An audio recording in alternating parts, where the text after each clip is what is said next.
Nosotros nos vamos nuevamente al teléfono, estamos en línea con Gonzalo Semilla, quien es economista jefe del CREVE, con quien vamos a hablar unos minutos. Gonzalo, buen día, Joaquín Morgal te saluda, ¿cómo estás?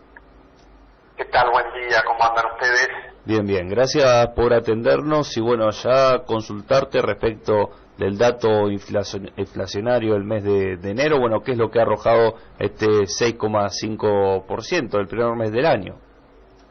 Sí, primer mes del año y primer sorpresa, porque bien sabemos que al menos los últimos 2 meses del año pasado venían con indicadores que iniciaban con el 4, ¿no? 4%, al menos el gobierno esperaba que continuara de esa manera y realmente a nosotros no nos arrojó ese dato, ¿no?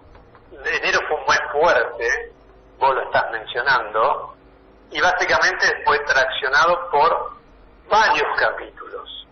El primero de ellos es transporte y comunicaciones, que nos dio 8,9%, un número muy alto, y te diría que lo que es transporte y comunicaciones, como alimentos y vida, esos 2 capítulos son muy importantes en la canasta, en nuestra cesta de consumo representativa para Bahía. Básicamente, transporte y comunicaciones tenemos aumentos del 13%, superior al 13% en seguros, en estacionamiento, también en 13% en telefonía, en internet, 11% en neumáticos. Los valores son muy altos, como podrán ver, y traccionan bastante en ese capítulo. Fíjense que en febrero, que es el mes que estamos transcurriendo, ya hay aumento también en combustible, con lo cual va a impactar nuevamente en este capítulo. El segundo es equipamiento y funcionamiento con 6,7%, y el tercero es esparcimiento, algo quizás más estacional con el 6,5%. Ahora, si vemos equipamiento y funcionamiento, encontramos casi 15% en electrodomésticos, 11% en artículos de ferretería, 10% en muebles y accesorios. Y esparcimiento, claramente, como te decía, digamos, liderado con el 11% en hotelería y excursiones, básicamente. Y después, obviamente, hay capítulos que se ubican por debajo de ese 6,5, pero no dejan de ser altos. Básicamente, alimentos y bebidas, 6,3. Sí. Y ahí entendemos que, bueno, hay lo que es frutas y verduras con aumentos superiores al 15%. Después hay fideos secos, comidas preparadas, pero cualquier ítem que yo te nombre, que puede ser pan fresco, pescado, todos están casi arriba del 10%. Realmente ha sido un mes muy fuerte. También hemos tenido días complejos en cuanto a nivel climático, con mucha sequía, y cuando hay sequía impacta en los precios, sobre todo de los estacionales, que es esto que yo te decía, que te marcaban aquí, frutas y verduras. Sí. Gonzalo, bueno, consultarte, bueno, tiene lógica este número entonces con este análisis que realizás, pero en la previa, bueno, ya en lo que sería diciembre, ¿se esperaba este tipo de aumentos en los distintos capítulos? ¿Estaba previsto que suceda o hubo factores como algunos que comentabas que derivaron en mayores aumentos a los previstos? Y uno siempre tiene, digamos, uno no vive de esperanza, por supuesto, pero sí tiene alguna expectativa de, bueno, enero es un mes en el cual es verdad, el argentino promedio está con la cabeza puesta en sus vacaciones. Entonces puede ser que lo que sea esparcimiento esté asociado a estas cuestiones. Es un mes de mucho consumo veraniego, por decirlo de una manera. Sin embargo, uno espera que con los acuerdos que está llevando a cabo el gobierno, acuerdos de precios de grandes cadenas de supermercados, de indumentaria, de medicamentos, etcétera, bueno, uno puede decir quizás esté un poquito más calmo, pero en definitiva no ocurrió, y hay varios aumentos. Digamos, cuando uno desglosa estos aumentos, ve que la categoría regular ha sido bastante alta, del 6,8. Entonces, acá, ¿qué significa? Que hay aumentos pautados de servicios de prepagos, de telefonía, de comunicaciones, de internet, de algunos servicios educativos, y que en definitiva traccionan un poco al índice general. La cuestión, ¿cuál es? Bueno, descendió un poco o se desaceleró la inflación. Vemos que pasan primeros meses año. Enero no es un mes que sea muy fuerte y sí suele ocurrir en el mes que estamos transcurriendo, básicamente en lo que tiene que ver con el rubro de educación. Marzo vuelve a ser lo mismo. Entonces, quizás uno esperaba al menos un punto menos, quizás un 5,5, y bueno, este 6,5 nos sorprendió un poquito. Gonzalo, muy buenos días, Mauro Senesi saluda. Y ya contempla en enero la suba de Escarnes, que bueno, estábamos hablando con gente de AGA, de la sociedad rural, y también con carnicerías, que ya empezaron a llegar los aumentos que se venían viendo en Hacienda en la segunda quincena ya de enero, de 25-30%, que incluso ellos dicen, y todavía no trasladamos todo a mostrador, al consumidor final. Sí, mirá, no se ve de manifiesto, de cuestión muy, cuando uno analiza los precios, y bueno, a ver, ¿qué es lo que impactó? La carne es un producto, una variedad que impacta, que tiene mucho peso en la canasta de alimentos y por supuesto en el índice general. Solo nos arrojó, digamos, el promedio 4,1. Obviamente, a ver, el 4,1 es un aumento importante. Lo que pasa cuando lo comparamos con el 27% de aumento que tuvo el pan, no es nada. Claro. O el 12% que tuvo fideos, o lo que fue el tomate, manzana, naranja, que son estacionales, que están arriba del 40%, el 4 sabe a poco, por decirlo de una manera. Ahora, nosotros creemos que esta variación que vos decís, o esos aumentos, se más sobre los últimos días de enero, y que lo vamos a empezar a ver, ya lo estamos empezando a ver, en las primeras semanas de febrero. Incluso, digamos, cuando nosotros publicamos precios de alta frecuencia de la primera semana, vemos, por ejemplo, que carne fue una de las destacadas, casi con el 13%. ¿Cómo viene justamente febrero, este segundo mes del año? Y febrero viene muy movido. Te diría que ya, incluso, nosotros medimos en febrero, digamos, todas las semanas, lo que nosotros medimos es los precios de la semana. Por ejemplo, primera semana de febrero con la última semana de enero, y también la primera semana de febrero contra todo el mes de enero. ¿Y qué vemos en la primera semana de febrero con respecto a la última de enero? Vemos que la carne tiene un aumento del 7,4%. Y que esa primera semana en general nos da 2,8% de aumento. Y eso a nosotros nos denota que la primera semana de febrero es la más alta desde la primera semana de noviembre. Sí. Entonces ahí es donde nos llama la ley, bueno, guarda, febrero viene fuerte. Y cuando nosotros vemos qué pasó la primera semana, pero con todo el mes anterior, con todo el acumulado, vemos que la carne tiene un aumento de casi el 10%. Y el índice general, digamos, del capítulo de necesidad nos da 4,4. Es de lo más altito, junto con la primera semana de enero, con la primera semana de septiembre, con la primera semana de abril del año pasado.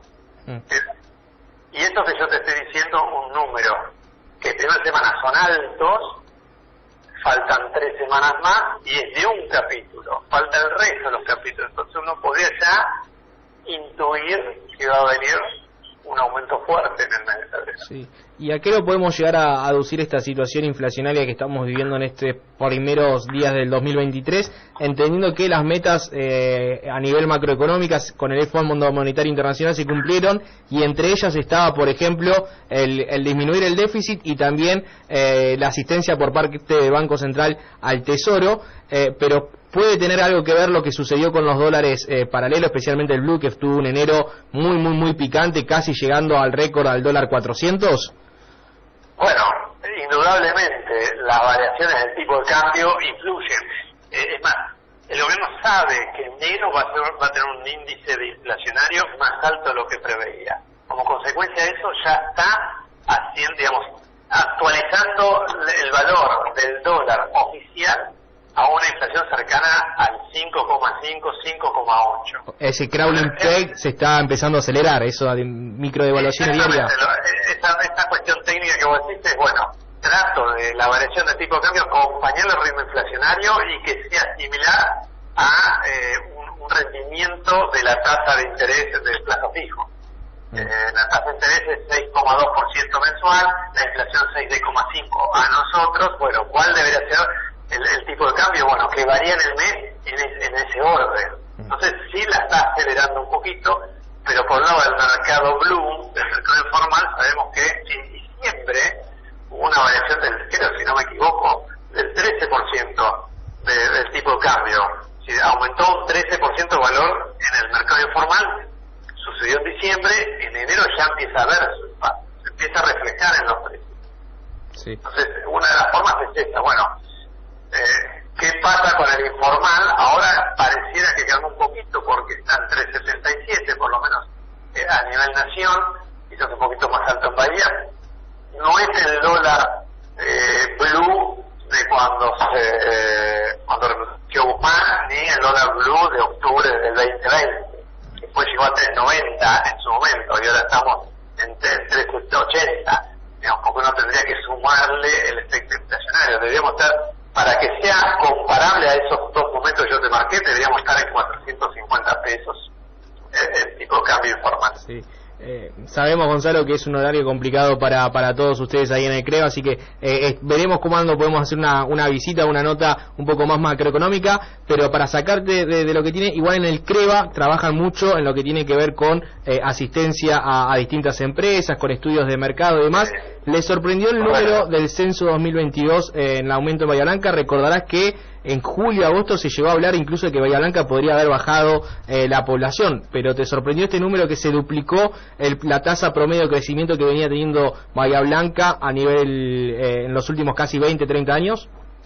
Mirá, no, 335.000 habitantes creo que es el dato aproximado. Sí. Me pareció bien que se haya duplicado, es importante. Bahía Blanca es una ciudad que necesita seguir creciendo, necesita del desarrollo de los habitantes, de la actividad productiva. Hay muchas inversiones, hay muchos sectores productivos industriales, de servicios, de conocimiento, todo lo que es también digamos la economía de conocimiento, zona franca, universidades. Bahía Blanca es el polo de todo el sudoeste, integrado en todo el sudoeste. Entonces me pareció muy poco hace 10 años atrás, bueno, en el 2010 que hemos tenido no me acuerdo cuánto era, pero era mínimo, era 4.000, no sé, era 4.000 personas. Sí, 5%. Entonces, era muy poco y no puede ser que Bahía Blanca se quede estancada en ese sentido. Nosotros somos una ciudad que convoca y que atrae no solo inversiones, sino también, gente o personas o digamos que quieren venir a Bahía porque está creciendo. Bahía no puede quedarse atrás con respecto al aumento de la población. Fíjate en Neuquén. Nos ha sobrepasado. 700 y pico mil de habitantes, a 20 años tenían menos habitantes que nosotros. También tiene otra infraestructura, es el epicentro del combustible de energía en Argentina, pero más que nos duplicó prácticamente. Entonces me parece que es hora que Bahía Blanca empiece a atraer a gente que quiera habitarla acá, no solo estudiantes universitarios, sino también profesionales, y apertura de nuevas empresas e inversiones que traiga también gente muy capaz para Bahía Blanca, mano de obra, etcétera. Bien, Gonzalo, bueno, como siempre te agradecemos esta comunicación y estos minutos para aquí, para Miradas de Radio y para LU3. Un gusto, por favor, y estamos en contacto y obviamente los esperamos acá en nuestras oficinas. Que tenga buen día. Gracias igualmente, adiós. Ahí pasaba entonces la palabra de Gonzalo Semilla, bueno, economista en jefe del CREO, hablando un poco del dato inflacionario del mes de enero, un 6,5%, que ya de arranque es un número muy alto. Y lo preocupante es que los servicios que son regulados, o es decir, que el gobierno fija el precio, lo tienen que acordar con las empresas prestatarias del mismo, 6,8 por encima. Sí. Y esto que mencionaba, que febrero viene también fuerte. Un enero que, como decimos, suele ser un mes que da respiro en lo inflacionario, pero suele ser el mes de los temblores y sacudones del no cambiario. Tal cual. Recordar que el último, el del 2014, el Fabregazo, como se le dijo, ocurrió ahí. Hubo una devaluación también de Kicillof en su momento, que creo que pasó de 4.50 a 7 pesos el dólar, casi el 40% de esa devaluación también se produjo en enero, porque es el momento de las reservas más flacas y justamente las mayores mayores presiones del dólar, especialmente por el lado del turismo. Muchos argentinos que van al exterior, se estima casi 4,5 millones, 5 millones que requieren del dólar billete, aparte del tarjeta, porque y aparte que prefieren hacer el cambio acá que hacerlo en Uruguay, en Brasil, porque te dan, si vos acá compras el dólar a 3.80, por ahí en una casa de cambio Uruguay o Brasil te dan a 500 pesos, te lo están tomando, ¿no? Entonces también los dólares que se requieren en Argentina en enero son muy fuertes, pero no suele ser un mes inflacionario, y eso da temor porque febrero y marzo sí lo son. Sí. Entonces, y no te olvides que tenemos lo de la carne, como bien decía, el aumento de carne llegó a la hacienda casi 20 de enero, hasta que eso se traslada a carnicerías, ya estás en los últimos 3-4 días hábiles de enero. Yo creo que ese impacto se va a sentir fuerte en febrero, lamentablemente, en el índice estadístico. Ya la gente que fue a comprar carne ya lo sintió en ese sentido, y puede haber más, como diría una frase, no sé quién, de Bendito TV, y puede haber más, esperemos que quede hasta ahí. Bien, en algunos días ya seguramente esté también el dato por parte del INDEC, pero siempre el CREVA está muy acertado a lo que es el dato que arroja el INDEC todos los meses. Así es. Llegó casi 4 puntos de disparidad a lo que es el dato del INDEC. El INDEC es más nacional, entonces el peso de transporte incide de una manera distinta a lo de Bahía Blanca, y las comunicaciones también. Pero entre 4%, un poco más menos, está corriendo el IPC de Bahía Blanca. También tenés el de Buenos Aires, que marcó la cancha. Te digo, si llega a mostrar el index 5.8, 5.9, lo van a empezar a mirar, a observar como diciendo, acá dibujaron un poquito. Puede ser.